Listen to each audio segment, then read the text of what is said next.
I am in the White House today, and I am here with the other winners of the Google Global Science Fair, and we got the incredible opportunity to meet with the president for a few minutes and talk about science and where we're going in the future. When you first opened the door, we all kind of got this feeling, it feels like you're looking at a TV screen. It's like, this can't be real. And when you realize it is, it's just, wow, it was very, very exciting. I talked to him about my research, and he seemed really interested, and that's one of the things that I was pleasantly surprised by, how into science and technology and innovation he is, and I think that's really important. The Google Science Fair this is the first time it's ever been done. It was an online fair, and basically about 10,000 kids applied. This was about 7,500 projects. And the reason I entered this one was because it seemed like a creative take on science. It was very different than most science fairs I've been to, because first of all, this was international, so it was kids from all over the world. The projects that the US did have were much more creative and made use of their materials much better and had a better application than the other ones from other countries. So I think it's interesting. It kind of suits the whole, image of America, how, we might have the most people in it, but we're the most creative. My project is a new way to treat patients who have become resistant to a method of treatment for cancer.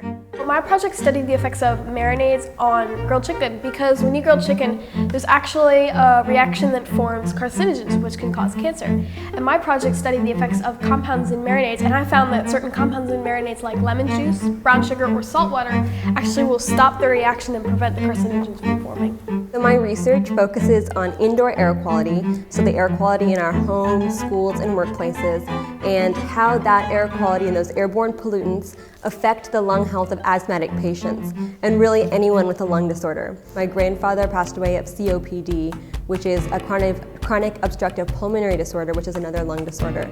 And both my brother and my dad suffer from severe allergies. So it's something that started with a personal reason, but then I saw how many people were affected by this, and I really wanted to do something to help those people. The way I came up with it is a bit convoluted. When I was 15, my grandfather passed away due to cancer, and I became really interested in doing cancer research and going into the medical field. So I decided I would start early, and I started emailing all of these professors in my area and just asking to work in their labs. So this was me as a 15-year-old.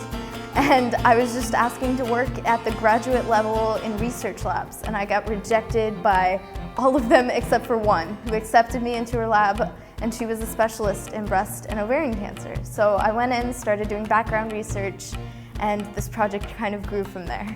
My parents are my role models. Even though neither of them are in science, they are the ones that first got me interested in science. They're the ones that took me to museums, let me play outside, got me interested in the science world. Throughout my entire life, I've grown up with my parents telling me that America is the land of opportunity.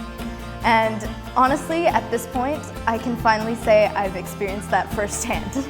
Because this Google Global Science Fair took students from 91 countries, and we were all competing against each other. But all three winners were not only women, but they were American women. And it just goes to show you that a lot of the things that we have access to, like internet and professors who are willing to open up their labs for high school students, those are opportunities in America. It's really great to see that the tides are shifting and women are entering the science field and the technology field. And I'm really glad to be a part of that. I hope to create a group of mentors so that people kind of are aware of this, field of science and technology, and they're interested in it at a younger age. It was funny, you come back and it's like, so how was the science fair? And it's like, well, if you win your age group, it's like, that's so cool. And it's just neat because it wasn't just, oh, that's science, ew. It was, they were excited about it. You might think that just because you're a girl, you can't do it, but you can if you try hard enough. It's no different than a boy doing it. Just keep trying, don't give up.